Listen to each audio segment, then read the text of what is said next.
Hindi ito camera, ito ay NSS 200 watts na headlamp. Essential to for travel, for any outdoor activities like camping or construction or kung mahilig kang magkumpuni at inaabot ka na ng dilim. And good investment talaga to kasi ito yung magiging partner mo para padaliin yung trabaho mo. Ito yung nakita kong affordable na headlamp na hindi tinipid yung quality. Solid ang component nito, ABS plastic para sa kanyang case, quality aluminum naman para sa kanyang howling nung mismong lamp. And good job kay NSS sa paglagay ng good quality na garter.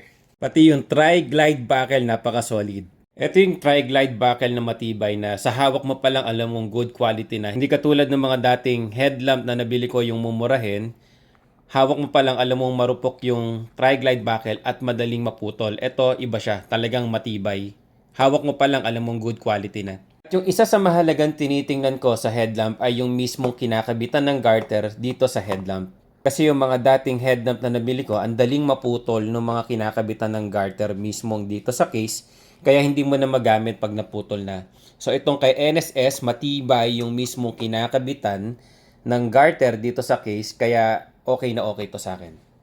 Kaya magagamit mo ng maayos at mapapakinabangan mo ng matagal. Masusulit mo yung pera mo dito.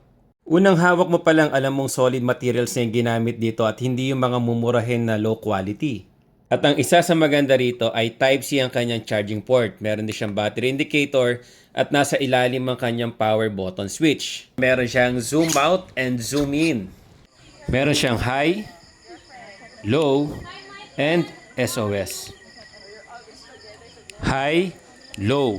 Sa low pa lang nito para nang naka-high sa sobrang liwanag.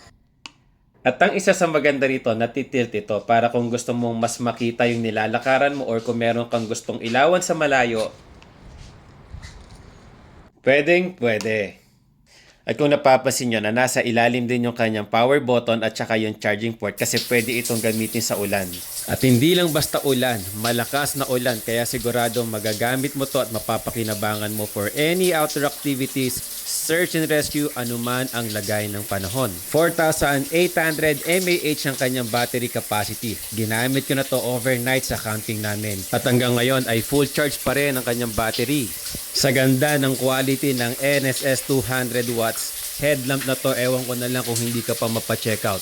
Nandyan yung yellow basket kaya i-check out mo na yan.